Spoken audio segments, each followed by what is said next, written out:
안녕하세요. 모의고사 1회차 4강 전략론 31번부터 40번까지 문제풀이를 진행하도록 하겠습니다. 31번 31번 문제는 서비스 청사진 위험 요소와 관련된 문제로 린쇼스택이 제시한 설명에 대한 문제죠. 그래서 각각의 요소에 대한 보기의 설명에서 해당하는 요소를 찾는 문제예요. 그래서 이 문제를 풀기 전에 린쇼스택이 서비스 청사진을 작성할 때 위험 요소 4가지를 제시하였는데 그 4가지를 먼저 살펴보고 문제를 풀도록 하겠습니다. 전략 파트 페이지 9페이지를 참고하시면 될 것 같고요. 서비스 청사진을 제일 먼저 제시한 사람이 린쇼스택이죠. 그죠? 그래서 이 사람 이름도 시험 문제에 나옵니다. 첫 번째 유형 문제가 린쇼스택 이름을 찾는 문제. 그 다음에 린쇼스택이 서비스 청사진을 제안한 이후에 그림 또는 단순히 도형화, 그죠? 도형화 시켰을 때, 묘사했을 때 위험 요소로 이렇게 4가지를 제시합니다. 첫 번째는 지나치게 단순화할 수 있다. 두 번째는 불완전성을 가진다. 세 번째는 주관성이다. 네 번째는 해석이 어떻게 해요? 편향된 해석을 할 수 있다. 이렇게 4가지를 제시해요. 첫 번째 유형의 문제는 이러한 4가지에 해당되지 않는 것을 찾는 거예요. 그래서 일반적으로 가장 많이 섞였던 게 예시가 상호, 우존성이라는 단어가 굉장히 많이 틀린 오답의 예시로 많이 섞였습니다. 그래서 상호 우존성은 뭐 어떨 때 생겨요? 갈등의 원인이 되는 거죠. 갈등의 원인 요소에 해당되는 거다. 이렇게 인지를 하고 계시면 될 것 같고요. 이렇게 한 문제. 그다음 두 번째 유형 문제는 다음 보기. 그래서 이것들이 보기에 들어가겠죠. 그죠? 보기에서 서비스 청사진의 위험 요소를 모두 선택한 것은 해서 보기에서 찾는 문제가 나와요. 그 다음에 유형, 세 번째 유형이 지금 현재 문제죠. 그죠? 지금 현재 문제는 불완전성에 대한 문제죠. 이게 그대로 보기에 들어가고요. 보기에 해당하는 요소를 찾는 문제입니다. 지나치게 단순화는 그대로 보시면 될 것 같고요. 불완전성이라는 것은 어떤 의미를 가져요? 서비스를 표현할 때 직원, 관리자, 고객은 자신에게 익숙하지 않는 서비스의 항목이나 요소를 빠뜨리는 경향이 있다. 모든 사람을 다 고려할 수는 없는 부분이고, 그리고 사람들은 자기 관점에서 해석한다라는 얘기죠. 그래서 이러한 요인이 불완전성의 요인이 된다라고 보시면 되고요. 두 번째는 주관성이다 라고 나왔죠. 주관성도 시험 문제에 당연히 보기로 해서 나왔던 문제입니다. 어떤 사람이 말로 서비스를 표현하는 것은 그 서비스에 대한 노출의 정도와 개인적 체험에 의해 왜곡될 수 있다. 달라질 수 있다는 얘기죠. 다 주관적이다. 객관적인 건 아니다라는 얘기예요. 그 다음에 해석이 어떻게 해요? 편향될 수 있다. 한쪽으로 치우쳐질 수 있다는 얘기죠. 그죠? 그래서 어떤 두 사람도 한 단어를 정확히 같은 뜻으로 해석하지 않는다. 그래서 이것 때문에 우리는 커뮤니케이션 오류가 나오는 거죠. 커뮤니케이션 오류가 발생하는 요인이기도 해요. 그래서 우리는 서비스 현장에서는 어떻게 해야 돼요? 일단 상대방의 말에 대한 의미 해석을 내가 정확하게 했는가를 한 번 더 생각을 해봐야 된다는 얘기죠. 그래서 이 4가지의 요소에 대한 문제였고, 다시 문제로 돌아가면 린쇼스택이 제시한 내용 중 다음 설명에 해당하는 것은 찾는 거죠. 조금 전에 직원이나 관리자나 고객은 자신에게 익숙하지 않는 서비스의 세부 항목이나 요소를 빠뜨리는 경향이 있다. 이건 어떤 의미였다? 불완전성에 해당되는 요소였다. 이렇게 찾아주시면 되겠습니다. 답은 2번입니다. 그래서 이 위험 요소에 대한 문제, 3가지 유형의 문제를 다 풀어본 것이죠. 그죠? 그래서 세 가지 유형의 문제를 모두 다 익숙해지도록 노력해 주시면 될 것 같습니다. 그 다음에 32번 문제. 서비스 청사진을 이용하여 프로세스를 설계할 경우에 얻는 이점. 서비스 청사진을 설계했을 때 기업에서 얻는 이점에 대한 문제죠. 그래서 먼저 살펴볼게요. 청사진을 작성했을 때는 기업 측면에서 첫 번째는 이제 교육적이다라는 장점을 갖는다. 두 번째는 고객 지향성을 강화할 수 있다. 이것은 종업원에게 자신의 일에 대한 전체 과정을 연결시켜 보게 함으로써 고객의 입장을 알 수 있다는 얘기죠. 그죠? 고객 지향성을 강화할 수 있다. 청사진을 만드는 이유는 실패를 원천 봉쇄하려고 만드는 게 아니죠. 실패점을 찾아서 어떻게 하려고요? 품질 개선의 목표로 삼으려고 한다. 기억하시면 되고요. 서비스 시스템을 전체적으로 시각화를 하죠. 그림을 그리다 보면 고객의 그림을 잠깐 그려볼까요? 우리가 고객이 있고요. 그 다음에 종업원이 있겠죠. 종업원, 그 다음에 내부 지원 프로세스가 있겠죠. 지원 프로세스. 이러한 부분에 대해서 고객의 어떤 행동을 분석을 하는 거. 종업원은 고객의 눈에 보이는 종업원과 보이지 않는 종업원이 있겠죠. 그죠? 눈에 보이는 종업원은 일선 종업원. 그죠? 그 다음에 후방 종업원으로 나뉘겠죠. 보이지 않는 종업원. 이런 각각의 종업원의 행동을 분석을 하는 거예요. 그리고 이러한 무대 위에 있는 종업원을 지원해주는 내부 지원 프로세스 부분에 대한 것도 우리가 전체적으로 조망해서 분석해 볼 수 있다는 거예요. 그러면 일선 종업원은 어떤 것을 알 수 있어요? 후방 종업원의 행동을 분석해 볼 수가 있고요. 그 다음에 고객의 행동을 분석해 볼 수 있다. 전체적으로 조망이 다 가능하겠죠. 그리고 또한 지원 프로세스에 대한 부분까지도 포괄적으로 생각할 수 있게 해준다는 거 기억을 해주시면 되겠습니다.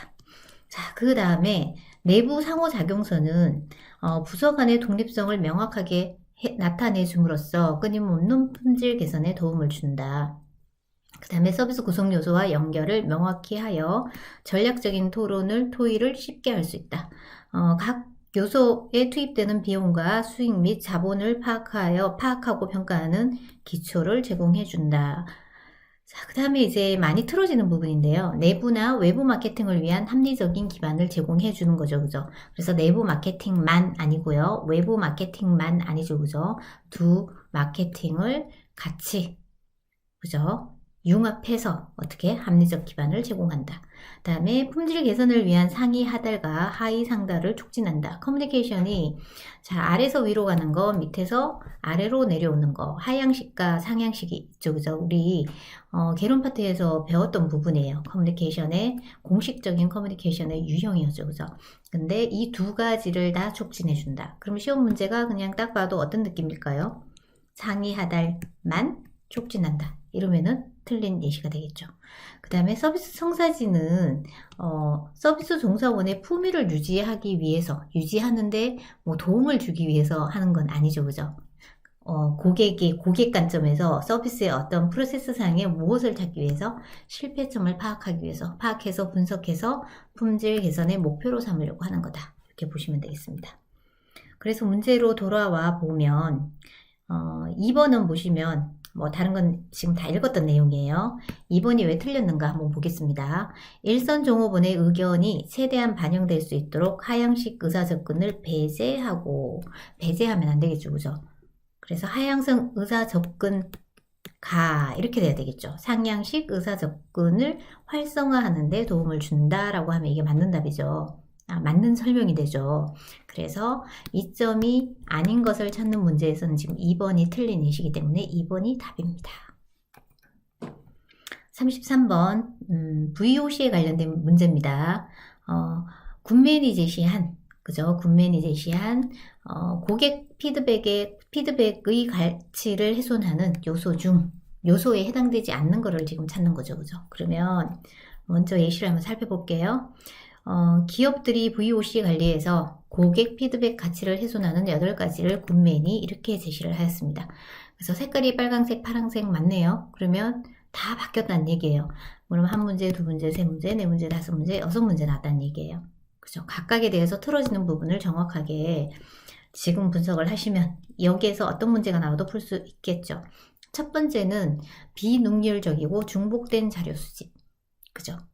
그럼 이거 어떻게 바꿀 수 있을까요? 뭐 능률적이고 이렇게 되겠죠. 중복되지 않는 자료 수집. 그다음에 일관성 있는 자료 분류를 일관성 없는 자료 분석을 있는으로 바꾸면 얘가 틀린 예시가 되겠죠. 그래서 일관성 있게 자료를 분류해야 훼손하지 않는다. 그리고 즉시 사용하지 않음으로써 오래된 자료. 그래서 피드백은 어떤 일정 기간 내에 피드백에 대한 답변을 해줘야 신속한 응대를 해줘야 되겠죠. 그래서 오랫동안 놔두어서 필요 없는 자료가 된 경우, 이런 경우도 가치를 훼손하는 거다. 결론이 서로 다르게 보고되는 다양한 분석. 그러면 이 다르게는 어떻게 바꾸면 돼요? 얘가 예시가 틀려지려면 같게 또는 일관되게 이렇게 하면 되겠죠. 그죠? 뭐 같다라는 의미, 그 다음에 일관되게, 그죠? 이렇게 바뀌면 얘는 성공 요인이죠. 훼손하는 게 아니라. 그 다음에 우선순위를 명시하지 않은 분석. 명시한 분석하면 어떻게 될까요? 가치를 잇는 거죠. 그 다음에 행동을 수반하지 않는 분석. 그 다음 비능률적이고 보고 체계로 인한 자료의 상실. VOC로 인한 개선 효과에 대한 점검 미비, 이런 것들은 훼손하는 8가지에 해당된다 라고 보시고, 어떤 부분이 틀어졌을까요? 3번을 보시면 우선순위를 구분하여 명시된, 아까 전에 뭐라고 했었어요? 명시되지 않은 되어져 있었죠. 그래서 명시되었다면, 구분하여 명시되었다라면 얘는 뭐 성공 요인이 되겠죠. 이거는 성공 요인이 된다, 이렇게 보시면 되겠습니다. 34번 미스테리 쇼퍼에 관한 문제네요. 미스테리 쇼퍼의 요건, 자격 요건에 대한 문제입니다. 그래서 올바르지 않는 것을 찾는 문제네요. 그래서 자격 요건이 몇 가지가 있나 한번 보겠습니다. 우리 교재 25에서 26페이지를 보시면 미스테리 쇼퍼가 갖춰야 할 자격 요건으로 총 몇 개? 신뢰성, 관찰력, 계획성, 객관성, 융통성, 꼼꼼한, 정직성, 작문 능력, 이렇게 해서 총 8가지를 제시했네요. 그죠? 8가지. 그래서 여기서도 시험 문제 나온 것은 신뢰성, 계획성, 그 다음에 정직성, 작문 능력, 더 꼼꼼하게 보셔야 되고요. 신뢰성이라는 것은 어떤 의미일까요? 우리가 미스테리 쇼핑을 의뢰한 회사와 작업장은 미스테리 쇼퍼의 활동과 보고서에 의존을 하겠죠. 그 보고서만 보고 그 직원을 판단하는 거예요. 그래서 미스테리 쇼퍼의 신뢰에 대한 기대를 충족시키는 것이 가장 기본적인 소양이다 라고 보는 거예요. 관찰력은 짧은 쇼핑 시간, 짧은 시간 동안에 뭘 해야 돼요? 조사한 내용을 다 기억을 하고 있어야 돼요. 거기서 기록을 하거나 또는 기억을 해야 되는데, 거기에서 매장을 돌면서 이름 받기, 설명 듣기, 기타 자세한 사항을 주시하고 기억해서 나중에 보고서를 만들어야 되겠죠. 그 자리에서 쓸 수 없으니까. 그 다음에 계획성은 미스테리 쇼핑은 한 매장만 맞는 것이 아니죠. 여러 매장을 돌기 때문에 스케줄링을 잘 해야 된다라고 보는 거예요. 그리고 똑같은 뭐 백화점만 다니는 게 아니라 서비스 현장이 다른 성격을 가진 서비스 현장, 매장을 한 번에 쇼핑하는 경우도 있기 때문에 계획을 잘 세워야 된다라고 봅니다. 그리고 매장의 마감 시간을 엄수해 활동할 수 있는 계획적인 활동이 요구된다, 이렇게 보시면 되고요.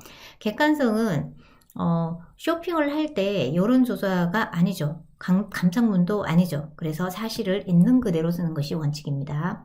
융통성은 비교적 짧은 시간 내에 조사가 이루어진다. 따라서 사업장에 정해진 일시에 맞춰 활동할 때가 있다라고 보는 거고요. 그래서 매장에서 융통성 있게 조사할 수 있도록 정해진 시간 내에 많은 것을 얻으려면 사전에 기본 정보, 기본적인 조사는 하고 가야 되겠죠. 그죠? 그래서 이런 것들이 융통성에 해당되고요. 꼼꼼함은 쇼핑하기 전에 매장에 대한 준비를 철저히 하고 사전 조사를 하고 가라는 얘기죠. 쇼퍼 본인에게 기대되는 것이 무엇인가를 정확하게 파악하고 있어야 한다라고 보는 거고요. 그리고 보고서를 제출하기 전에 정확히 기록했는지 모두 완성했는지를 꼼꼼하게 체크한 다음에 제출을 해야 된다. 그 다음에 가장 중요한 요건으로 정직성입니다. 그래서 미스테리 쇼퍼의 가장 중요한 요건은 바로 정직성, 기본적인 바탕이 되기 때문에 중요하다라고 보는 거고요. 그 다음 작문 능력은 어떤 창의력은 아니에요. 창의력이 아니라 뭐죠? 있는 그대로 적는 거, 있는 그대로 보는 것처럼 느끼도록 쓰는 거다라고 보는 거예요. 그래서 코멘트와 그 다음에 설명은 읽는 사람들로 하여금 마치 거기에 있는 것처럼 느끼도록 만들어야 한다. 뭐 생생하게 그림을 그리듯이 있게 하라는 얘기죠. 그죠? 그래서 돌아와 봤더니 요건으로 바르지 않는 것 해서 여러 매장을 점검하는 것이 아니라 아까 전에 어떻게 나왔죠? 여러 매장을 점검하기 때문에 계획성 있게 하라고 그랬죠. 이게 계획적인 거. 그래서 하나의 매장에만 방문하기 때문에 계획적인 활동이 요구된다가 아니라 틀어진 문장은 이거죠. 여러 매장. 하나의 매장이 아니고 여러 매장 기억하시면 됩니다. 자, 그 다음 35번 MOT에 대한 설명입니다. MOT 사이클 개념에 대한 설명으로 가장 올바르지 않는 것을 찾는 거네요. 대부분의 문제가 다 부정이죠, 그죠? 긍정적인 문제보다는 부정적인 문제가 훨씬 더 많겠죠. 그래서 먼저 MOT의 정의를 좀 챙겨보고 문제를 풀도록 하겠습니다. 29페이지 참고하시면 되고요. 이 정의에서 지금 나온 문제죠. MOT 사이클 차트는 모양이 어떻게 생겼나요? 자, 서비스 무엇을 분석하는 거죠? 접점을 분석하는 거죠. 접점. 그래서 서비스가 시작되는 시점과 마지막 종료되는 시점의 고객 접점, 여기가 맞이다. 그죠? 맞이 단계 또는 아니면 접수. 이런 부분을 분석을 하는 거예요. 두 번째는 뭐 예약이다. 그죠? 뭐 세 번째 접점에는 전화다. 해서 시계 방향으로 돌아서 뭘 하는 거다? 분석을 하는 거다. 무엇을? 고객의 접점을 보는 거예요. 그래서 고객이 처음으로 접촉해서 서비스가 마무리될 때까지, 시작과 마무리될 때까지의 무엇이에요? 서비스 행동의 전체 과정을 누구 입장에서? 고객 입장에서 그려본다라고 보시면 되겠습니다. 고객과 접점들을 무엇을 한 거예요? 방금 리스트화 하였죠. 그죠? 서비스를 받는 사람 시점부터 완료 시점까지 정리를 하는 게 MOT 사이클 차트다. 이 과정에서는 뭐죠? 접점에 불량 포인트가 있는지 누구 입장에서? 고객 입장에서 분석하는 거다. 그 다음에 서비스 프로세스 상에 나타나는 일련의 MOT들을 보여주는 지금 방향이 어떻게 가고 있어요? 1시에서 12시 방향으로 시계 방향으로 흘러가고 있죠. 그죠? 그래서 시계 방향의 모양의 도표로서 서비스 사이클 차트라고도 부릅니다. 똑같은 의미다.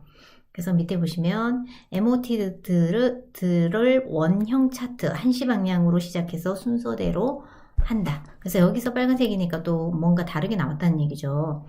일반적으로 종업원들은 자신이 맡은 업무에만 관심을 두는 경향이 있으나 고객은 서비스 과정에서 경험하는 일련의 순간 전체를 가지고 뭘 한다? 품질을 평가한다. 그래서 서비스는 서비스를 받기 전 단계에서부터 그죠? 서비스를 받고 난 다음 종료 시점의 모든 상황을 평가하는 거라고 보시면 되겠습니다. 어떤 한순간이 아니다라는 얘기입니다. 전체 과정을 평가한다. 이렇게 보시고 35분을 보시면 올바르지 않는 거 답이 체킹이 안 되져 있죠. 한번 읽어볼까요? 자, 서비스 프로세스상에 나타나는 일련의 MOT 과정을 시계 모양의 도표로 표현하는 방법이다. 그럼 얘는 맞는 답인 것 같죠. 그죠? 2번, 고객이 경험하는 접점들을 원형 차트 1시 방향에서 시작하여 순서대로 기입하는 거다. 딩동댕이죠? 다른 이름으로 서비스 사이클 차트라고 명칭하기도 한다. 얘도 맞는 말이고요. 고객 서비스의 어떤 부분이 잘못될 수 있는지 파악하고 사전에 대비하는 것이 가능할까요? 접점을 분석하는 거죠. 그죠? 맞는 말이죠. 그죠? 그래서 잘못될 수 있는 접점을 분석하고 파악해서 실패점을 파악해서 먼저 뭘 한다? 불량점을 파악해서 불량이 일어나지 않도록 개선하기 위해서 하는 거다. 맞는 말. 5번은 왜 틀렸을까요? 기업이 고객과 접촉하여 핵심 서비스가 전달되는 종단 아니죠. 그죠? 종과 행은인데 행은 왼쪽에서 오른쪽 수평이죠. 그 다음에 종단은 뭐예요? 위에서 아래로 수직으로 내리는 거죠. 우리가 수직적으로 기업 입장에서 그려본 게 아니라 어떻게 그렸어요? 시계 1시 방향에서 돌아가는 원형 차트로 했다는 거죠. 그죠? 그래서 이게 이 종단 과정이라는 단어 때문에 틀렸다라고 보시면 되겠습니다. 그래서 답은 5번이 되겠습니다. 36번 코틀러가 제시한 시장 세분화 요건. 그래서 시장 세분화 요건에 해당하는 것은 그죠? 그 다음 또 하나는 보기에서 어떤 요소에 해당하는지 어떤 요건에 해당하는지 두 가지 유형의 문제가 나왔겠죠. 그죠? 그래서 요건에 해당하지 않는 거, 그 다음에 각각의 개념으로 연결하는 거, 그 다음에 보기에 들어가서 요건에 해당하는 요건을 모두 선택하여라. 그러면 총 3가지 유형이 나오는 거예요. 그래서 한번 살펴보면 56페이지 보시면 고객 세분화의 요건, 우리가 세분화의 개념을 먼저 알아야 되겠죠. 이미 공부를 했다라는 가정이죠. 그죠? 우리가 고객을 세분화할 때는 인구 통계적인 관점에서 우리가 세분화할 수 있죠. 그죠? 그래서 인구 통계적이다. 여기서 어떤 게 있나요? 성별, 그죠? 나이, 지역, 그 다음에 또 뭐가 있을까요? 직업. 이런 것들에 따라서 우리가 뭘 하는 거다? 세분화를 하는 거예요. 10대다, 20대다, 여성이다, 남성이다. 이렇게 세분화를 할 수 있는 요건인데 지금 여기에서는 마케팅이잖아요. 물건을 만들어서 서비스를 개발해서 판매하는 거죠. 그러면 세분화를 했을 때 측정이 가능해야 되죠. 10대다, 20대다, 여성이다, 남성이다, 경상도다, 아니면 충청도다, 서울이다. 이렇게 지역적으로도. 그리고 또 하나는 자 측정 가능해야 되는 게 이제 세분 시장의 규모, 뭐 10대가 얼마만큼 되는지, 우리가 판매하고 있는 물건이 10대가 구매력을 가지고 있는지, 이런 것들에 대한 걸 측정할 수 있어야 된다고 보는 거고요. 접근 가능성 같은 경우는 당연히 세분시장에 우리가 그 10대 여성한테 또는 남성한테 접근할 수 있어야 된다는 얘기예요. 그래서 세분시장에 효과적으로 도달해 서브할 수 있는 정도를 우리가 접근 가능성이라고 봅니다. 실질성은 세분시장에 충분히 크거나 수익이 있는 정도. 그래서 우리가 만들어서 판매하기 때문에 수익이 나야지 만들어서 파는 거잖아요. 그죠? 그래서 실질성 있어야 된다. 행동 가능성은 그 고객을, 소비자를 어떻게 해야 돼요? 세분시장으로 유인할 수 있어야 되는 거. 오도록 만드는 거죠. 그죠? 그래서 세분시장을 유인하고 그 세분시장에 제공할 수 있도록 하는 효과적인 마케팅 프로그램을 수립할 수 있는 정도, 이걸 행동 가능성. 그 다음 차별화 가능성은 이제 개념적으로 구분될 수 있어야 하며 마케팅 믹스 요소와 프로그램에 대해 서로 다르게 반응할 수 있어야 된다. 그래서 그 각각의 세분시장에 다른 프로그램으로 우리가 진입할 수 있어야 된다는 얘기입니다. 그래서 시험 문제가 각각 연결하는 게 있고요. 그 다음에 세분화 요건에 해당하지 않는 것, 그래서 답이 되었던 틀린 예시들이 이것들이에요. 표준 가능성, 그 다음에 구조적 매력성, 그 다음에 집중화, 이런 것들이 섞였다라는 얘기입니다. 그럼 총 벌써 3문제죠. 그죠? 3문제. 셋 중에 하나. 그래서 돌아가 보시면 세분시장은 개념적으로 구분될 수 있으며, 그죠? 마케팅 믹스 요소와 프로그램에 대해 서로 다르게 반응해야 한다. 다르다라는 거죠. 그래서 이거는 차별 가능성이다 해서 5번이다. 이렇게 풀면 되겠습니다. 그 다음 7번은 서비스 포지셔닝의 일반적인 방법이에요. 그래서 우리가 포지셔닝이라는 단어를 딱 듣는 순간 핵심 키워드가 떠올라야 되겠죠. 그죠? 여기 핵심 키워드는 뭐다? 차별하다. 우리가 포지셔닝을 하는 것은 각 기업에서 어떤 제품이나 또는 마케팅에서 포지셔닝을 하는 이유는 타사에 비해서 뭔가 차별화시키기 위해서 하는 거죠. 그죠? 다른 거를 주기 위한 거. 우리는 A사 제품보다 이러한 점이 다릅니다. 어떤 부분에서 차별화 할래? 하는데 보통은 6가지로 한다는 거예요. 6가지 요소. 그래서 한번 6가지 요소를 살펴보고 오겠습니다. 그래서 6가지 요소를 보시면 첫 번째는 기업에서 가장 많이 하는 게 속성에 의해서 차별을 하는 거예요. 그 기업에서 가장 잘할 수 있는 것에 포커스를 맞추는 거. 그래서 가장 잘할 수 있는 것. 그러면 사례로 페더럴 익스프레스사는 이게 광고 문구예요. 광고 문구에서 포지셔닝 마케팅을 한 거죠. 하룻밤새 배달할 수 있다. 신속하게 배달을 한다는 얘기죠. 그죠? 하룻밤새. 그래서 요즘 우리 쿠팡 같은 경우도 새벽 배송이라고 하죠. 그죠? 가장 잘할 수 있는 거. 그래서 최고의 택배회사로 포지셔닝 한 사례가 어느 부분으로, 어느 요소로 포지셔닝을 했다? 서비스 속성으로 했다. 이렇게 보는 거. 그 다음 서비스 용도로 우리가 차별화하는 것은 제공되는 서비스가 어떻게 사용되고 적용되는가에 초점을 두는 거예요. 그래서 사례를 살펴보시면 헬스클럽 같은 경우는 대부분의 우리가 운동을 하는 이유는 살을 빼기 위한 게 있고요. 체중 조절. 그 다음에 뭐가 있나요? 근육을 만들기 위해서. 그죠? 그런 용도에 따라서 포지셔닝을 다르게 한다는 거예요. 그래서 헬스클럽 이용 상황에 따라 고객을 체중 조절을 원하는 사람, 단지 운동을 원하는 사람, 그 다음에 근육 단련을 원하는 사람으로 분류해서 각각 포지셔닝을 한다는 거. 그러면은 여기 헬스클럽에서 구비를 해야 되는 게 뭔가요? 각 세분시장에 따라서 장비가 달라지겠죠. 그죠? 설비가 달라지겠죠. 이거에 따라서 포지셔닝을 하는 거. 그 다음에 가격이나 품질에 따라서 일반적으로 많이 하죠. 그죠? 이제 가격 같은 경우는 사례를 보시면 사우스웨스트 항공사 같은 경우는 고객을 대상으로 부가 서비스를 제공하지 않고 어떤 가격? 저렴한 가격. 그래서 이런 거를 저가 항공이라고 하죠. 그죠? 저가 항공이 개념이 이렇게 나온 거. 모든 서비스를 단순화시키고 없애버리고 저렴한 가격으로 주는 거. 반면에 스칸디나비아 항공사 같은 경우는 어떻게 했다? 차별화된 서비스를 제공한 반면 돈을 많이 받겠다. 그죠? 가격으로 차별을 하겠다. 그래서 고가격으로 포지셔닝을 한 거예요.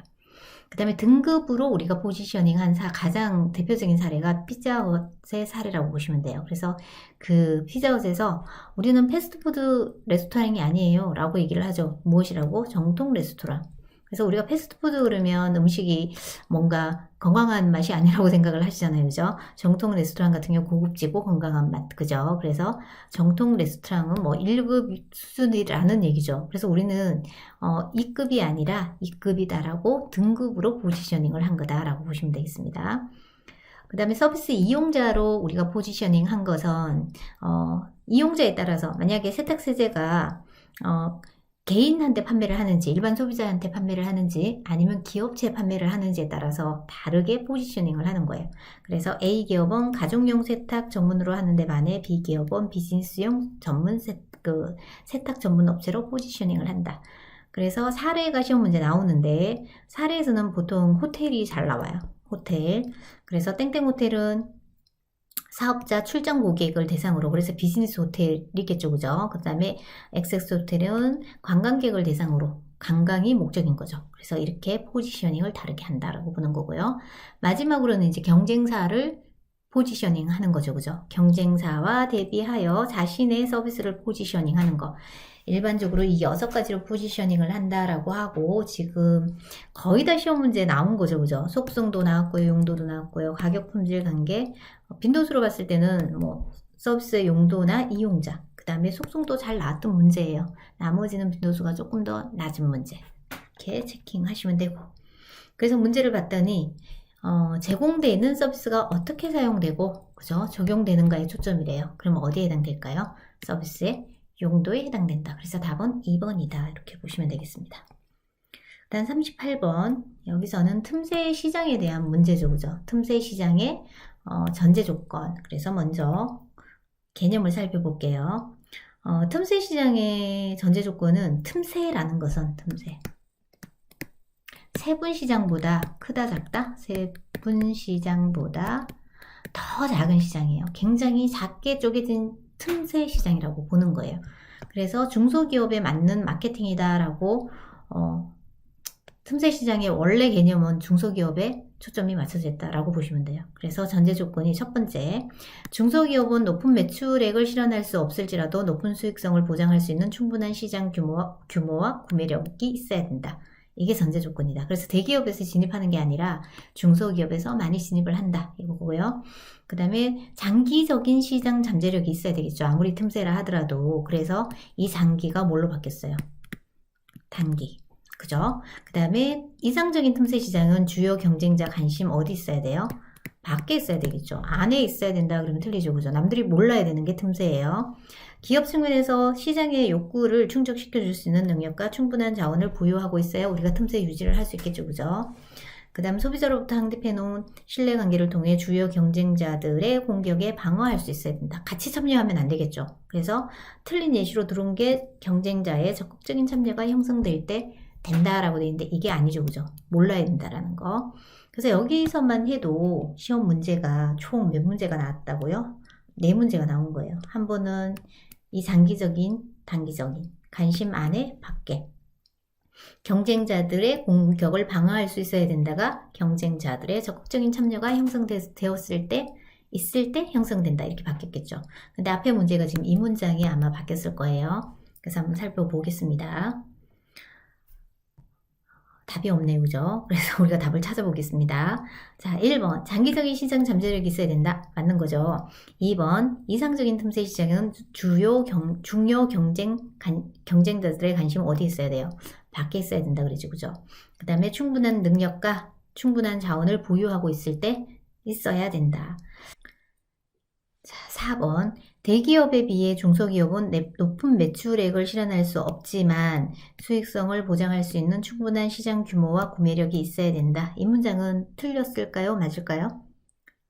맞는 문장이죠. 그래서 넘어가 보시면 중소기업은 높은 매출액을 실현할 수 없을지라도 높은 수익을 보장할 수 있는 충분한 시장 규모와 구매력이 있어야 한다. 이렇게 되어져 있죠. 그죠?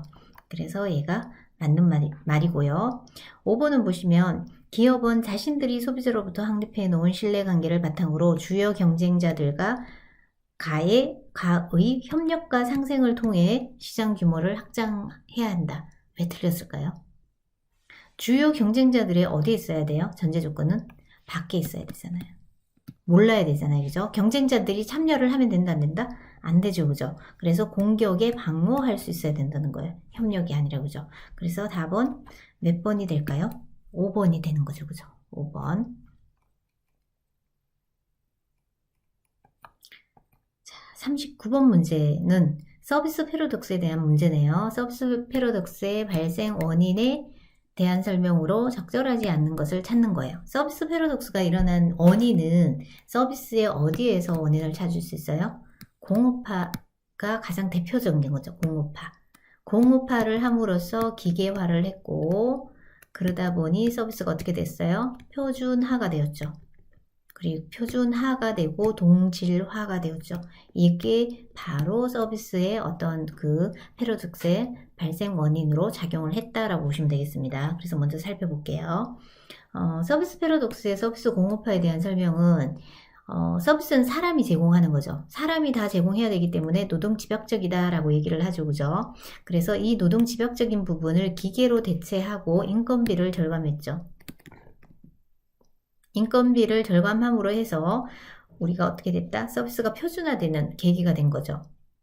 그래서 서비스의 표준화가 되면서 여기에서는 어떤 현상이 나와요? 종업원은 자유재량이나 서비스의 기본적인 인간적 서비스가 결여되어 풍요로운 서비스 경제 가운데 서비스의 빈곤이라는 인식을 낳게 되었다.